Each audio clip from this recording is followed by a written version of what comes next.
सोलापूर हैदराबाद राष्ट्रीय महामार्गावरील market yard परिसरात काँग्रेस खासदार प्रणिती शिंदे यांच्या नेतृत्वाखाली भव्य जन आक्रोश रास्ता रोको आंदोलन करण्यात आले। या आंदोलनामुळे महामार्गावरील वाहतूक काही तास पूर्णपणे विस्कळीत झाली होती। काँग्रेस कार्यकर्ते आणि शेतकरी मोठ्या संख्येने आंदोलनात सहभागी झाले होते।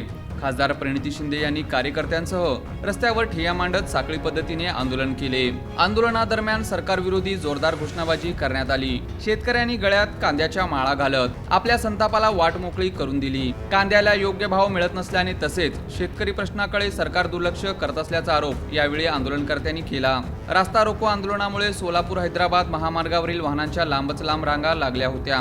काही काळ परिसरात वाहतूक पूर्णपणे ठप्प झाली होती। पोलिसांनी घटनास्थळी बंदोबस्त ठेवत परिस्थिती नियंत्रणात आणली।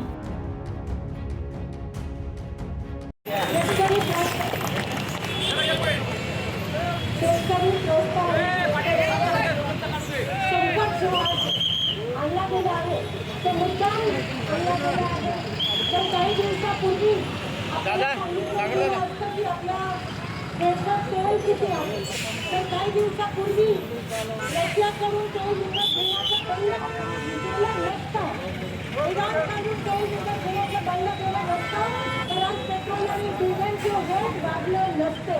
काही दिवसापूर्वी पंतप्रधान आपल्याला सांगतात की खत वापरू नका, शेतकऱ्यांना खरीपाचं सीझन आहे त्याचं खत वापरू नका। आज खताचे रेट किती वाढले? हे संकटात शेतकऱ्यांना करून टाकलं, या देशाला करून टाकलं तर या देशाच्या पंतप्रधानांनी या देशाला संकटात टाकलं। वेळ होती, युद्ध आपल्या देशात नाहीये, लक्षात घ्या, युद्ध आपल्या देशात नाहीये, युद्ध दूर देशात आहे। पण तरीही आपल्या देशात का परिणाम झाला? तेच ते इंदिरा गांधींचं बोलतात त्यावेळेस भारत युद्धात होतो तरीही स्टेबल राहिलं। आज भारत युद्धात नसतानाही भारताच्या लोकांना खोडावं लागतं, कारण का या मोदीच्या सगळ्या पॉलिसीमुळे। कारण का ट्रम्प तात्यांना आहारी गेले, त्यांच्यासमोर जसं ट्रम्प बोले तसं मोदी बोले। केवळ अदानीचे जे गुन्हे ते माफ करण्यासाठी ट्रम्पच्या आहारी गेले आणि आपला शेतकरी संकटात पडला। मात्र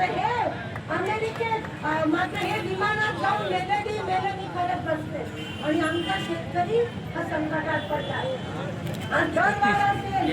खतांचा विषय असेल, आज महागाई असेल, आज सोयाबीन पीक विमा मिळत नाहीये, तुरीला पीक विमा मिळत नाहीये।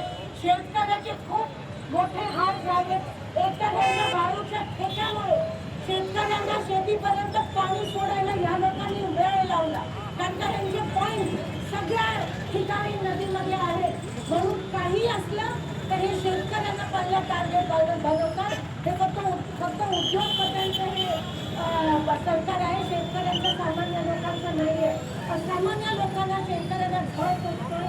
मी तुम्हाला सांगू इच्छिते की आम्ही तुमच्यासोबत आहोत, तर सरकारने तुमच्याकडे पाठ वळवले, पण आम्ही आहोत। ही फक्त सुरुवात आहे रस्ता रोको, ह्याच्या पुढे अजून आक्रोश होणार आहे। आज 5 जणांनी या ठिकाणी मुंडन केलं, पण ही फक्त सुरुवात आहे आणि आम्ही झुकणार नाही आहोत।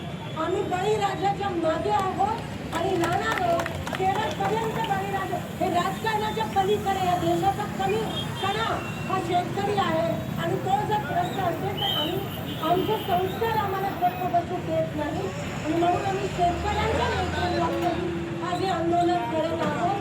हे तर सुरुवात आहे, पुढे ये तो सिर्फ झांकी है, आगे बहुत बाकी है। आणि पोलिसांना उगाच पुढे ढकलून शेतकऱ्यांवर बुलडोजर चढवण्याचा प्रयत्न हे सरकार करत आहे, कारण का ते घाबरत आहे, ते घाबरलेले आहेत, त्यांना हिंमत नाही लोकांसमोर यायला आणि शेतकऱ्यांचे प्रश्न जे आहे ते सोडवण्याची हिंमत नाही आहे। म्हणून या सरकारचा मी धिक्कार करते। या शेतकऱ्यांच्या सोबत आम्ही सगळे तणाने मनाने आहोत। मी शेतकऱ्यांना आश्वस्त करतो आणि आपण इथे खरोखर आम्ही सहभागी झालो, पण आम्ही तुमच्या सोबत आहोत। ही रस्त्यावरची लढाई आहे, इकडे झालाच पाहिजे, उठाव झालाच पाहिजे आणि ही त्याची सुरुवात आहे। मी आपल्या सगळ्यांचे आभार मानले। प्रेसचे बंधू पण सकाळपासून इथे आले, त्यांचे पण खरं तर तुम्ही बघू नका, तुमच्या हिश्श्याची लढाई आम्ही लढत आहोत, हे तुम्हाला कळायला पाहिजे। मी सांगून थकली आहे। कृपया मोदी मीडिया मोहाच्या बळी पडू नका. तुम्हाला मी विनंती करते आणि इथेच थांबते. धन्यवाद. जय हिंद, जय महाराष्ट्र.